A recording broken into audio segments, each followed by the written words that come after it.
ఈ నెల 29వ తేదీ ఈ అనంతపురం జిల్లా కేంద్రంలో సామాజిక సాధికారిక బస్సు యాత్ర బహిరంగ సభ అనేది కూడా వైఎస్ఆర్ కాంగ్రెస్ పార్టీ ఆధ్వర్యంలో పాత ఊరు పార్కు దగ్గర మహాత్మా గాంధీ గారి స్టాచ్యూ దగ్గర ఏర్పాటు చేయబడింది.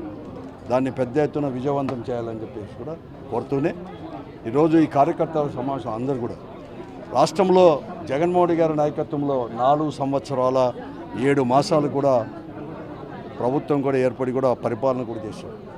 ఒక సంక్షేమ విప్లవాన్ని తీసుకొచ్చేదే కాకుండా ఎప్పుడూ ఎక్కడా చేయని విధంగా కూడా ఈరోజు ఒక సంక్షేమానికే డైరెక్ట్గా కానీ ఇండైరెక్ట్గా కానీ 4,69 కోట్ల రూపాయలు ఏమాత్రం అవినీతికి అనేది ఆస్కారం లేకుండా అర్హతే ప్రామాణికంగా తీసుకుని పెడుతుంది. ఈ బెనిఫిట్స్ అన్నీ కూడా దాదాపుగా 80% మంది కూడా ఎక్కువ కూడా ఈ సంక్షేమ కార్యక్రమం అన్నీ కూడా ఈరోజు బలహీన వర్గాల వారికే చెందింది కూడా.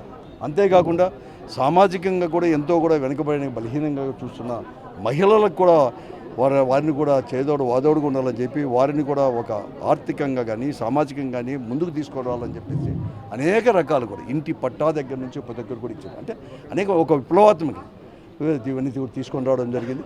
ఇవన్నీ కూడా విశదీకరించేది కాకుండా ఈరోజు పదవుల్లో కావచ్చు, మంత్రివర్గ కూర్పులో దగ్గర నుంచి కార్పొరేషన్లు నియమించి కార్పొరేషన్ల యొక్క నామినేట్ చేసిన పదవులు కావచ్చు, అలాగే మహిళలకు కానీ అందరికీ చూసినటువంటి కూడా ఎవరు ఎక్కడ కానీ 76 సంవత్సరాల నుంచి స్వాతంత్రం వచ్చేసుకుని చైనాలో ఏ ముఖ్యమంత్రి కానీ ఈవెన్ భారతదేశ ఏ ప్రధాని కానీ ఆలోచన చేయే విధంగా రేపు భవిష్యత్తులో కూడా కేంద్ర ప్రభుత్వం కూడా ఈ జరుగుతున్న రాజకీయ పరిణామాలని జగన్మోహన్ రెడ్డి గారి నాయకత్వంలో ప్రభుత్వం కానీ ఈ పార్టీ తీసుకుంటున్న రాజకీయ పరిణామాలని కూడా గమనించి అక్కడ కూడా తీసుకునే పరిస్థితిని కల్పించిన వాడు జగన్మోహన్ రెడ్డి గారు. ఆ పరిస్థితిని ఇవన్నీ కూడా వివరించడానికి ఈరోజు మేము ఏం చేశామని చెప్పడానికి ఈ బస్ యాత్ర ఉంది. దాన్ని విజయవంతం చేయాలని చెప్పేసి నేను కోరుతాను. మరిన్ని వీడియోస్ కోసం ఛానల్ ని సబ్స్క్రైబ్ చేయండి. లేటెస్ట్ అప్డేట్స్ కోసం వాట్సాప్ ఛానల్ ని ఫాలో చేయండి. అండ్ లింక్ డిస్క్రిప్షన్ లో ఉంది.